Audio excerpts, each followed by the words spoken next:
hi friends गिबियावनो ब्रह्म जब info चेनेलाव गासिखौ बनायनाय जाबाय दा नोंथांमोननि थाखाय मोनसे गोदान साख्रिनि खौरां लानानै फैदों लोगोफोर आरो बे साख्रिया ओंखारदो माने BTR गभर्नमेन्टनिफ्राय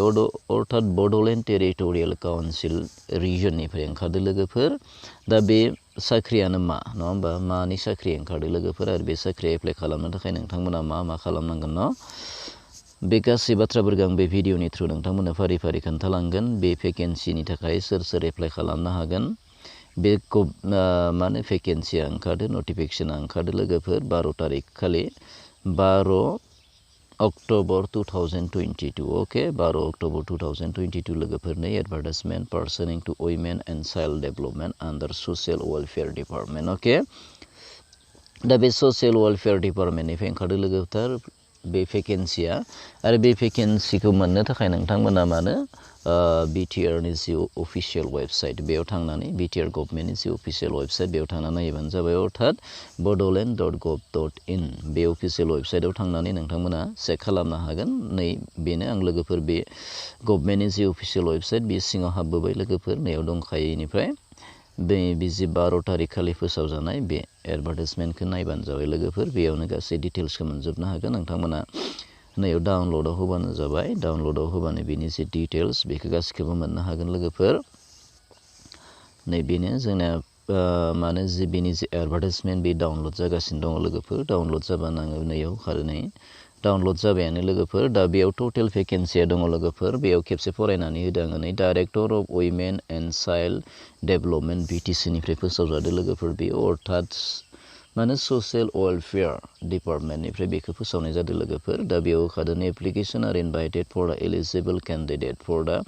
post listed in the table बिल' गाहायाव होनाय टेबलाव भेकेन्सिफोरा दंखायो दा बे भेकेन्सिनि थाखाय माने BTR नि मोनबा डिस्ट्रिक्टनि थाखाय माने भेकेन्सिखौ फोसावनाय जादों होनना बुंदों लोगोफोर नैयाव दंखायो गिबि भेकेन्सिया दङ लोगोफोर फार्स्टआवनो दङ माने प्रग्राम अफिसार काम ससियेल वार्कार होनना बुंदों लोगोफोर टटेल भेकेन्सिया मोनबा दङ दा बे एप्लाइ खालामनो थाखाय master degree in social work अर चाइल्ड राइट नङाबा साइकोल'जि बेयाव नोंथाङा मास्टार डिग्री खालामनाय जानांगोन होनना बुंदों लोगोफोर लोगोसे 3 इयार एक्सपिरियेन्स थायोबा मोजांसिन होनना बुंदों लोगोफोर लोगोसे लेंगुवेजआ बड' एसामिस एन्ड इंलिश रोंथारनाय जानांगोन आरो सेलारिया मोननो हागोन 40,000 पर मान्थ लोगोफोर ओके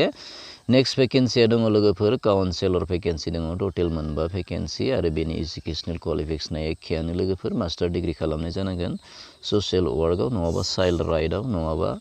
माने साइकोल'जि साबजेक्टआव नोंथाङा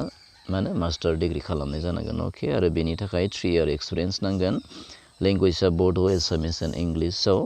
क्लियार जानांगोन आरो न' लोगोसे सेलारि मोननो हागोन 40,000 पर मान्थ लोगोफोर ओके नेक्स्ट भेकेन्सिया दङ MTS अर्थात माल्टि टास्किं स्टाफ होनना बुंदों लोगोफोर बेयावबो मोनबा भेकेन्सि दङ आरो बेयाव एप्लाइ खालामनो थाखाय मेट्रिक पास जाबानो जागोन लोगोसे बेसिक कम्पिउटारनि नलेज थानांगोन होनना बुंदों लोगोफोर ओके बेयाव होखादो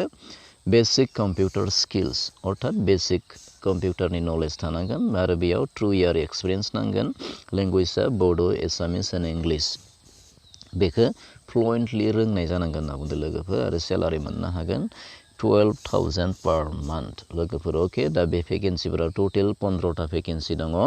प्रग्राम अफिसार काम ससियेल वार्काराव मोनबा भेकेन्सि काउन्सिलराव मोनबा भेकेन्सि MTSआव मोनबा भेकेन्सि लोगोफोर टटेल 15टा भेकेन्सि दङ लोगोफोर आरो बेयो टटेलि मा होनो कन्ट्राक्चुएल पस्ट होनना बुंदों लोगोफोर कन्ट्राक्चुएल पस्ट ओके नोंथांमोना गोसोआव लाखि बे रेगुलारनि भेकेन्सि नङा लोगोफोर बे कन्ट्राक्चुएल पस्ट ओके टटेल 15टा भेकेन्सि दङ प्रग्राम काम अफिसार काम ससियेल वार्काराव मोनबा काउन्सिलराव मोनबा MTSआव मोनबा टटेल 15टा भेकेन्सि दङ लोगोफोर ओके आरो बेखौ एप्लाइ खालामनो थाखाय नोंथांमोना मानो बेखौ फिजिकेलि आरो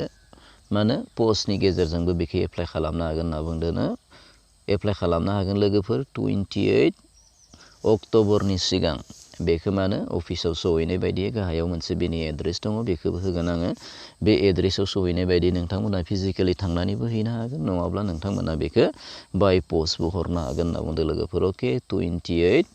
अक्ट'बरनि सिगांनो बे सहैनांगोन होनना बुंदों लोगोफोर आरो बेनिफ्राय मोनसे सर्ट लिस्ट दिहुननाय जागोन होनना बुंदों बेनिफ्राय नोंथांमोनखौ इन्टारभिउनि थ्रुयै बे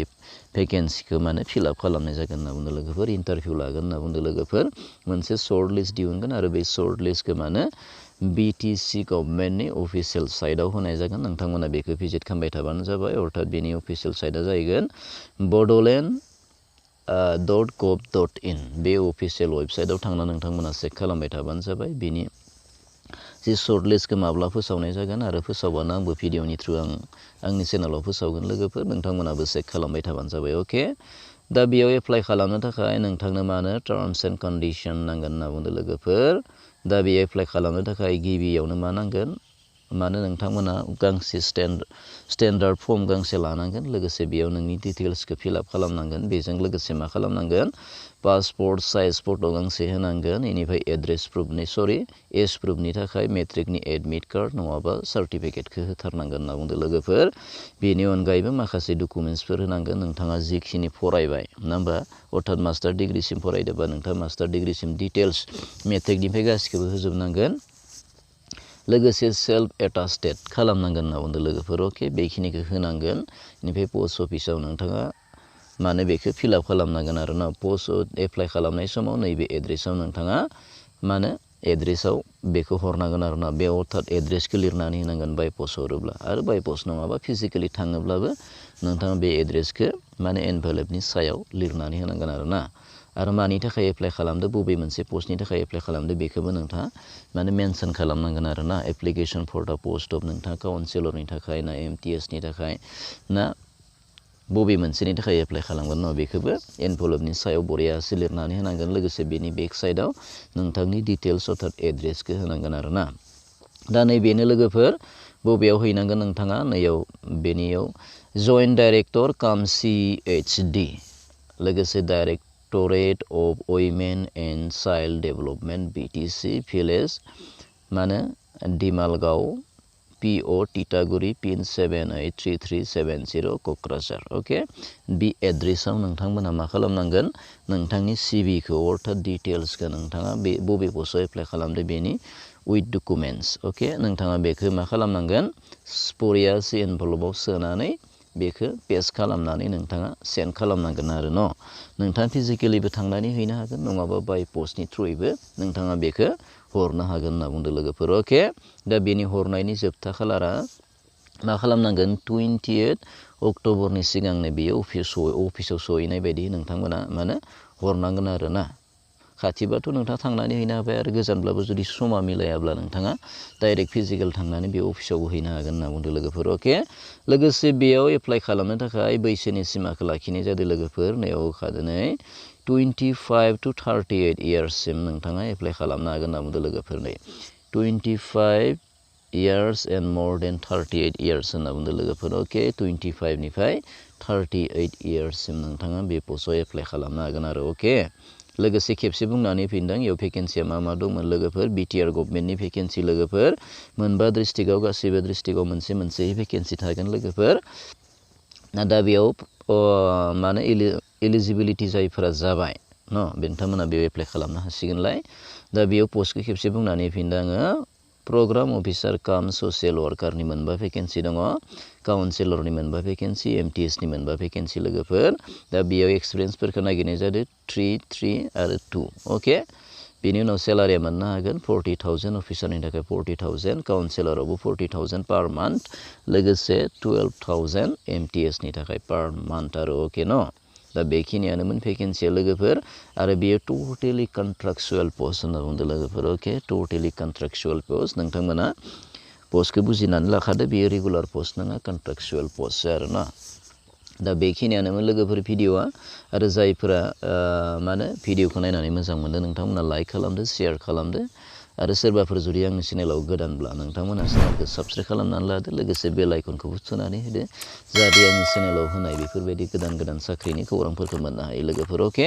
आरो बेनि जि अर्थात नटिफिकेसनखौ नोंथांमोना डाउनलड खालामनो हागोन आं बेखौ भिडिअनि डिसक्रिपसन बक्सआव बेनि लिंकखौ होनानै दोनगोन लोगोफोर होनानै दोनखादो लोगोफोर बेयाव थांना नोंथांमोना चेक खालामहैनो हागोन नङाबा